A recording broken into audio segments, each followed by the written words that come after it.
Hello student, most welcome आज की class में।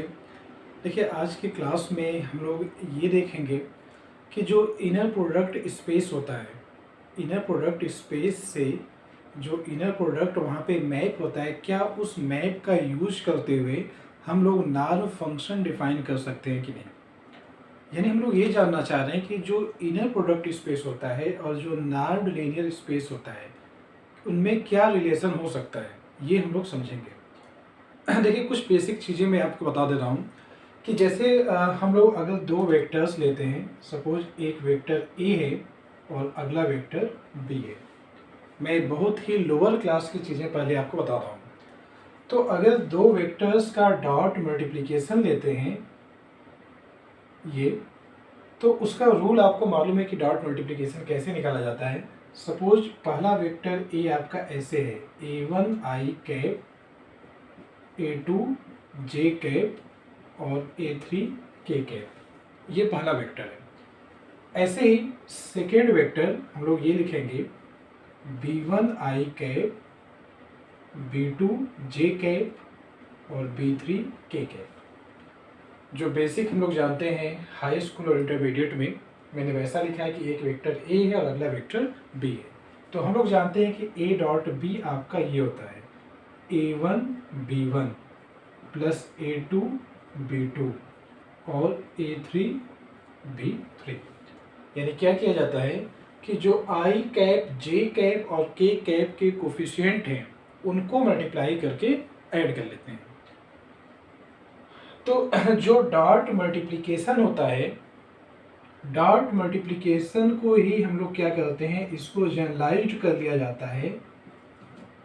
डॉट मल्टीप्लिकेशन को ही इन जनरल लिखा जाता है, उसको आगे उसके डेफिनेशन को एक्सटेंड करते हैं और एक्सटेंड करके हम लोग उसी को अब ऐसे लिखते हैं, x का इनर प्रोडक्ट y के साथ, x का इनर प्रोडक्ट y के साथ। तो आपको याद होगा कि मैंने ये बताया था कि सपोज x आपका ऐसे हो, x1 x2 x3, मैंने n के लिए बताया था। इनर प्रोडक्ट स्पेस पे पिछले क्लास में मैंने एक वीडियो अपलोड किया था जिसमें एग्जाम्पल की बात की गई थी। आप उस एग्जाम्पल को जाके देखिएगा। तो x के साथ टोटल n टपल्स थे, तो n की जगह मैं 3 लेकर सॉल्व कर रहा हूँ।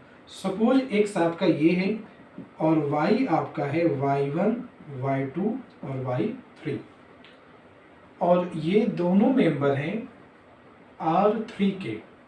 ये दोनों मेंबर कहाँ के हैं? R3 के हैं। जो सेट ऑफ रियल नंबर है उसको 3 बार कार्टेशियन मल्टीप्लिकेशन किया गया है। अब अगर आप x का y के साथ इनर प्रोडक्ट निकालोगे तो आप जानते हैं कि उसकी डेफिनेशन क्या होती है। ऐसे कुछ लिखा गया था, समेशन इसका ith टपल पहले वाले का और सेकेंड का ith टपल, और i देखिए आपने वहाँ 1 से लेकर n तक लिखे थे क्योंकि n टपल थे। यहाँ टोटल 3 टपल हैं, तो 1 से लेकर 3 तक। और मैंने ये कहा था कि सेकेंड वाले के ऊपर कॉन्जुगेट लगाया जाता है। तो वहाँ पे हम लोगों ने कॉम्प्लेक्स का वेक्टर स्पेस बनाया था, फील्ड वगैरह वहाँ पे कॉम्प्लेक्स की थी। यहाँ पे क्या है, ये देखिए रियल नंबर से बना है, तो आप रियल नंबर का कॉन्जुगेट निकालेंगे तो वही मिलेगा। और ये चीज़ लिखा क्या गया, ये आपका ऐसे है, x1 y1 plus x2 y2 plus x3 y3। तो ये आपका दो वेक्टर्स का इनर प्रोडक्ट है। और आप देखिए दो वेक्टर्स का डॉट प्रोडक्ट जैसा ये होता है वैसा ही आपका ये भी है। लेकिन जो डॉट प्रोडक्ट आज आप तक जानते हैं, ये जो चीज़ें समझे हैं लोअर क्लास में, उसी को इन जनरल करके फिर इनर प्रोडक्ट आपका डिफाइन किया गया। तो हम लोग ये जानते हैं कि अगर a का डॉट प्रोडक्ट आप a के साथ निकालोगे, इसको समझिएगा, a का अगर a के साथ आप डॉट मल्टीप्लिकेशन निकालेंगे तो ये आएगा a1 का स्क्वायर प्लस a2 का स्क्वायर और प्लस a3 का स्क्वायर। देखिए लाइन कहाँ से लिखी जाती है, आपने 11th-12th में बहुत किया है, आप इसी का यूज करें तुरंत आपकी लाइन मिल जाएगी। और इसको हम लोग जानते हैं, जो राइट में लिखा गया ये क्या है, ये मॉड a का स्क्वायर, और इधर है a dot a।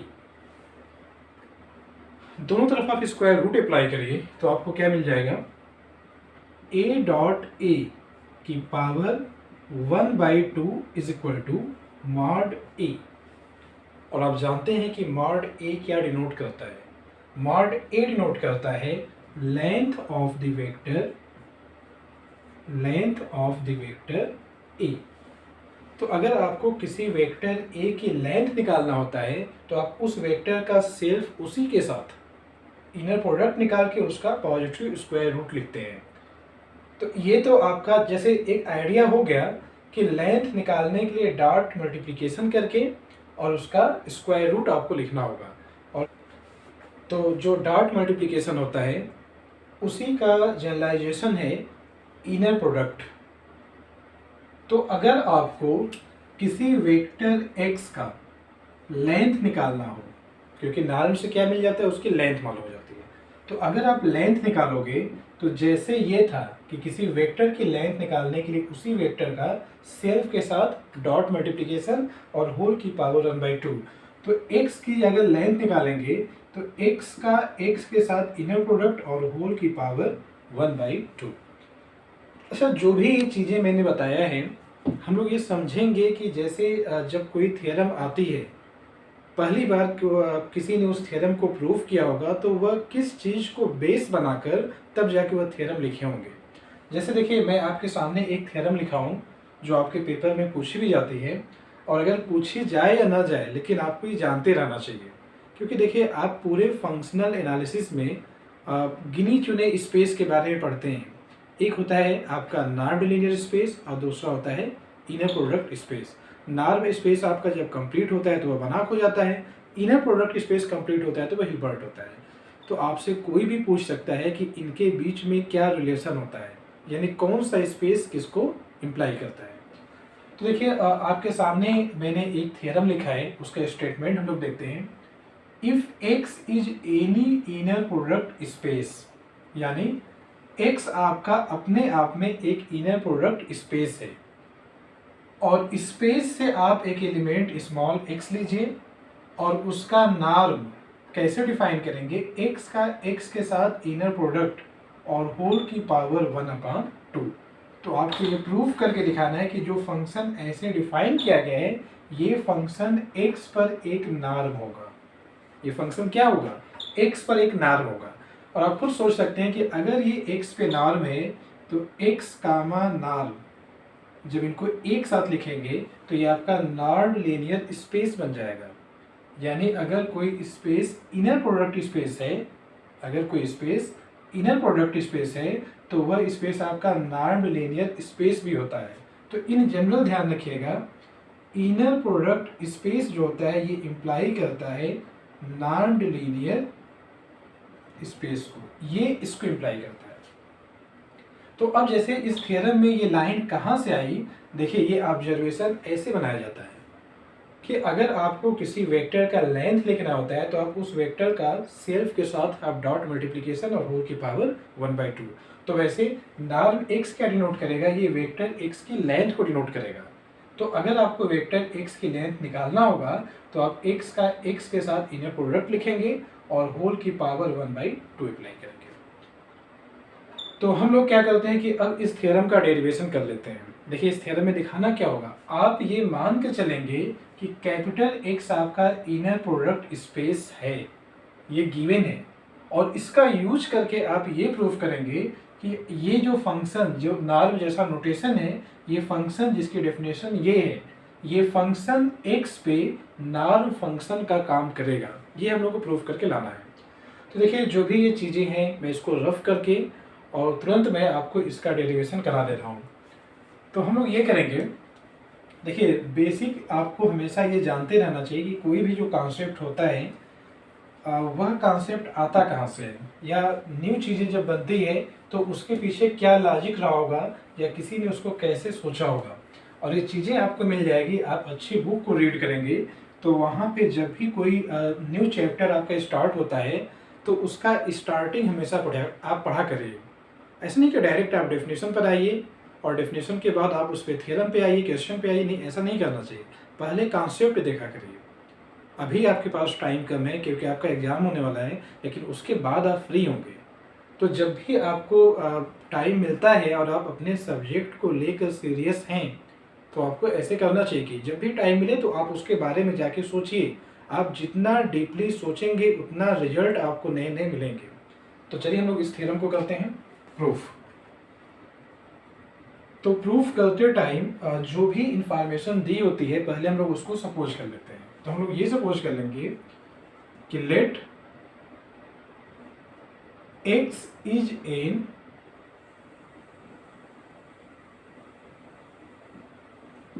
Inner product space. हम लोग ये मान के चल रहे हैं कि जो x है वह अपने आप में एक इनर प्रोडक्ट स्पेस है और साथ में ये गिवन है। एंड नॉर्म x, इसकी डेफिनेशन क्या है, x का x के साथ इनर प्रोडक्ट और होल की power 1/2 for all x belongs to capital X। अब लिखेंगे हम लोग क्लेम। क्या प्रूफ करके दिखाना है कि इस फंक्शन की जो ऐसे डेफिनेशन दी गई थी इस थ्योरम में, जो इस फंक्शन की डेफिनेशन दी गई है तो ये फंक्शन अपने आप में नॉर्म फंक्शन होगा। तो यानी जो ये फंक्शन है is a norm function on x। ये अपने आप में x पर, कैपिटल X पर एक नॉर्म फंक्शन होगा। तो आप जानते हैं कि जो नॉर्म फंक्शन होता है वह 4 कंडीशन को सेटिस्फाई करता है तब जाके वह नॉर्म फंक्शन बनता है। तो अब मैं आपको दिखाऊंगा कि ये जो फंक्शन ऐसे डिफाइन किया गया है ये उन चारों कंडीशन को सेटिस्फाई कर जाता है। कैसे, चलिए उसको देखते हैं हम लोग।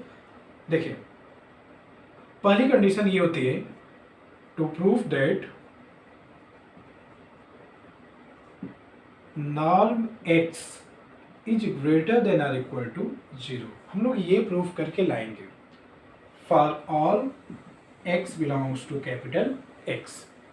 अच्छा, ये प्रूफ करने के लिए हम लोग यहाँ से लिखेंगे सिंस x का x के साथ inner product is always greater than or equal to 0 for all x belongs to capital X। हम लोगों ने जो इनर प्रोडक्ट के डेफिनेशन पढ़ा था तो उसमें एक पॉइंट ये था कि आप किसी भी वेक्टर का उसी वेक्टर के साथ इनर प्रोडक्ट निकालते हैं तो वह ऑलवेज नॉन नेगेटिव होता है। तो देखिए अगर ये चीज़ नॉन नेगेटिव है तो अब इसके इक्वल, देखिए यहीं से देखिएगा जो ये लाइन लिखी गई है, आप क्या करिए, मैं यहाँ पे एक्स्ट्रा एक लाइन लिख देता हूँ जो ये लिखा गया था इसी से, दैट इज नॉर्म x का square is equal to x का x के साथ इनर प्रोडक्ट। मैंने दोनों तरफ स्क्वायर कर लिया। तो अब इसके जगह पे आप क्या लिखेंगे, नॉर्म x का square is greater than or equal to 0 for all x belongs to capital X। Taking square root, आप इसका स्क्वायर रूट लीजिएगा तो norm x is greater than or equal to 0 for all x belongs to capital X। देखिए जो पहली property है वो proof हो चुकी है। अब हम लोग आते हैं सेकेंड प्रॉपर्टी पे, नॉर्म के। तो सेकेंड प्रॉपर्टी होती क्या है, क्या प्रूफ करना होता है, to prove that norm x is equal to 0 if and only if x is equal to 0 vector.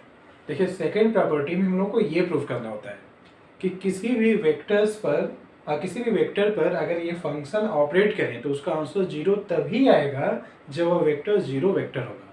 तो ये हम लोग को प्रूफ करके लाना है। तो हम लोग ये लिखेंगे, स्टार्टिंग यहाँ से करेंगे।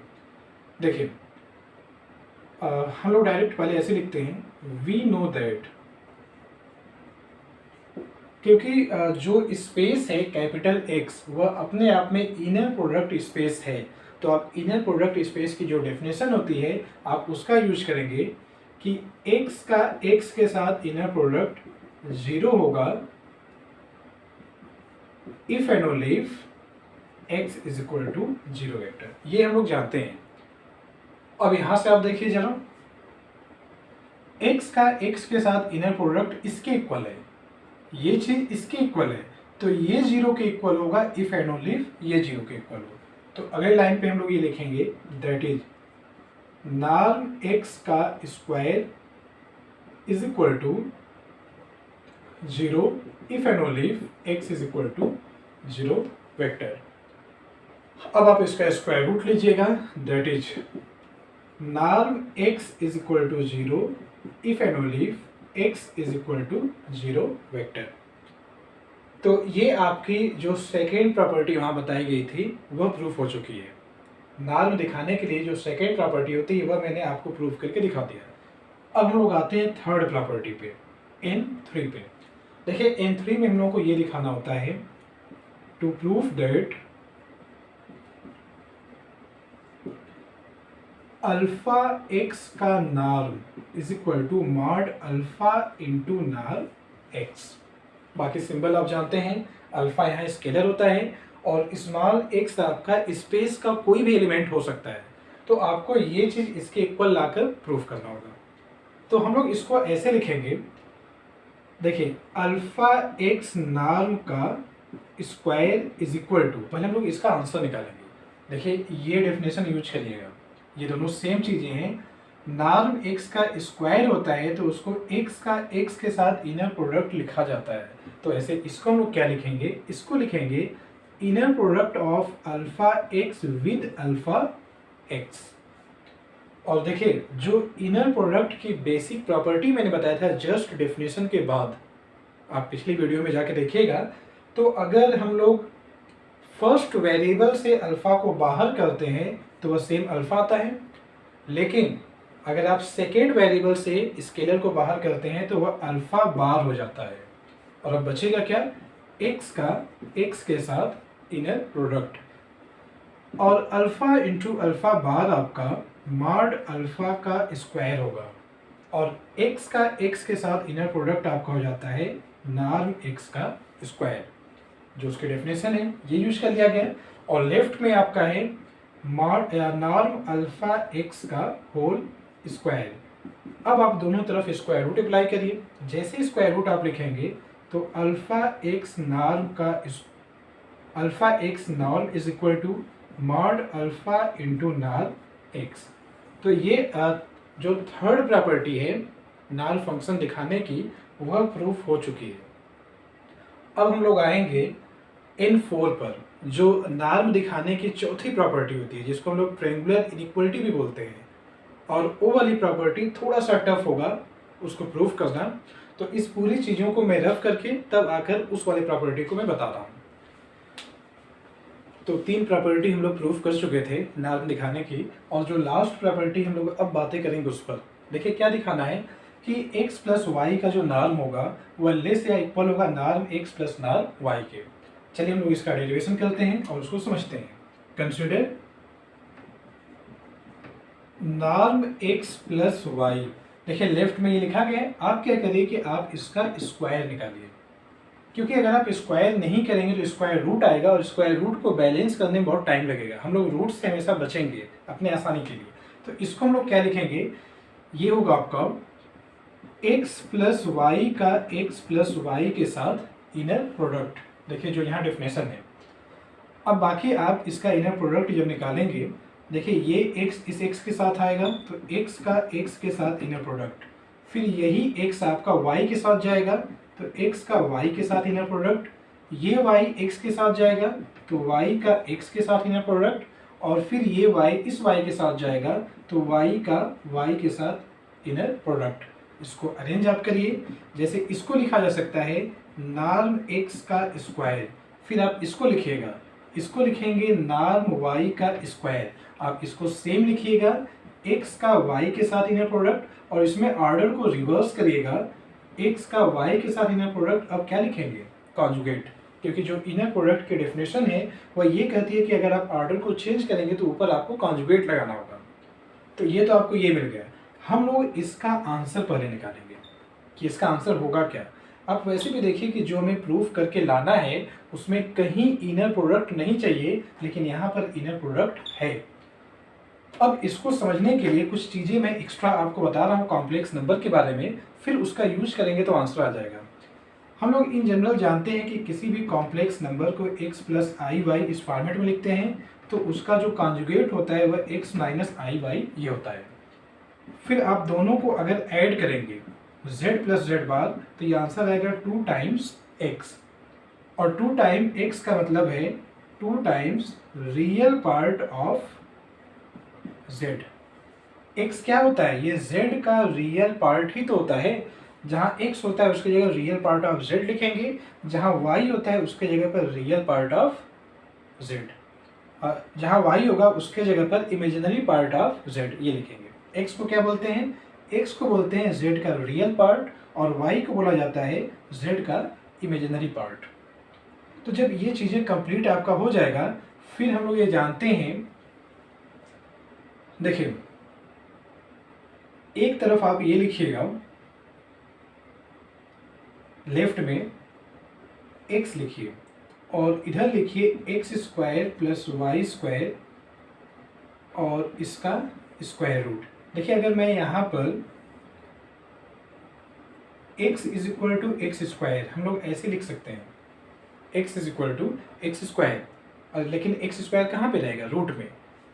अब अगर हम लोग इसी में ये चीज़ ऐड कर लें प्लस वाई स्क्वायर, तो अब यहाँ साइन क्या हो जाएगा, लेस या इक्वल। देखिए अगर y की वैल्यू 0 हो गई, सपोज अगर y की वैल्यू 0 है तब तो इक्वल आ जाएगा, और अगर y आपका नॉन 0 है तो ये ऐड करेंगे तो राइट साइड अब आपका ग्रेटर हो जाएगा, तो आपका ऐसा मिल जाएगा। अच्छा ये अगर मिल गया तो इधर 2 से मल्टीप्लाई करेंगे तो इधर भी कितने से मल्टीप्लाई होगा, 2 से। तो अब इसको लिखेंगे 2 टाइम्स x का मतलब है रियल पार्ट ऑफ z, तो less or equal to 2 times ये जो लिखा गया है ये होता है मॉड z। हम लोग इसी का यूज करेंगे। ये कॉम्प्लेक्स नंबर की प्रॉपर्टी होती है कि किसी भी कॉम्प्लेक्स नंबर के रियल पार्ट का 2 टाइम्स लेंगे तो वह लेस या इक्वल होगा 2 टाइम्स मॉड ऑफ z के। तो अब जो ये चीज़ें लिखी गई थी हम लोग उसी को कंटिन्यू कर रहे हैं आगे। यहाँ पर देखिए norm of x plus y का square is equal to norm of x का square plus norm of y का स्क्वायर और प्लस, अब डायरेक्ट मैं आगे लिखने वाला हूँ, इस पूरे को हम लोग क्या लिख सकते हैं, देखिए z प्लस जेड बार को क्या लिखना है, 2 times real part of z। तो हम लोग क्या लिखेंगे 2 times real part of x का y के साथ इनर प्रोडक्ट। देख लीजिएगा यहाँ से, कोई भी कॉम्प्लेक्स नंबर हो, ये रिजल्ट क्या कहता है, कोई भी कॉम्प्लेक्स नंबर प्लस उसका कॉन्जुगेट, तो ये किसके इक्वल आता है, 2 times real part of complex number. तो ऐसे देखिए ये कॉम्प्लेक्स नंबर है और ये उसका कॉन्जुगेट है, तो इसका आंसर क्या आएगा 2 times real part of x comma y, और इसके जगह पर आप इसका यूज करिएगा तो वो आपको मिल जाएगा। देखिए इसके जगह पर अगर आप ये यूज करेंगे, नोटेशन यहाँ सिंबल क्या है, लेस और इक्वल का, तो अब ये हो जाएगा लेस और equal to norm of x square plus norm of y square plus 2 times, देखिए यहाँ मॉड लिखा गया है ना, यानी उस कॉम्प्लेक्स नंबर का मॉड आपको लिखना होगा। तो कॉम्प्लेक्स नंबर यहाँ पे क्या है, x का y के साथ इनर प्रोडक्ट और इसका मॉड। अब जो मैंने आपको इसके जस्ट पहली वाली क्लास में स्वाज इनइक्वालिटी बताया था, स्वाज इनइक्वालिटी क्या होती है, x का y के साथ इनर प्रोडक्ट और मॉड होता है, तो ये less or equal to norm x into norm y ये होता है। तो अगर हम लोग इसका यहाँ पे यूज कर लें तो क्या मिलेगा, less or equal to norm x का स्क्वायर नॉर्म y का स्क्वायर प्लस 2 टाइम्स, इसके जगह पे आप इसका यूज करिए norm x into norm y।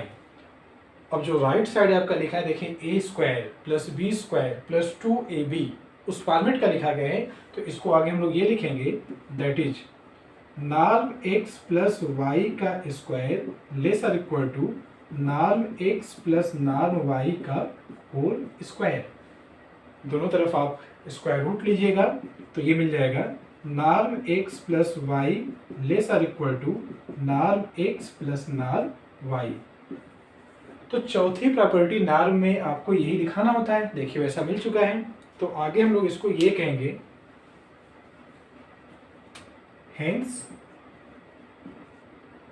जो ये फंक्शन था is a norm function of x, norm function on x, और देखिए यही हम लोग को प्रूफ करके लाना था। तो मैं इस वीडियो को यहीं पे क्लोज कर रहा हूँ और ट्राई करूँगा कि आज शाम तक, या तो रात में या तो शाम में भी जब टाइम मिलेगा, इसकी अगला पार्ट, इस वीडियो का अगला हिस्सा मैं आपको अपलोड करके दे दूँगा। तब तक आप इस चैनल को देखते रहिए। मिलते हैं हम लोग बहुत जल्द। Thank you.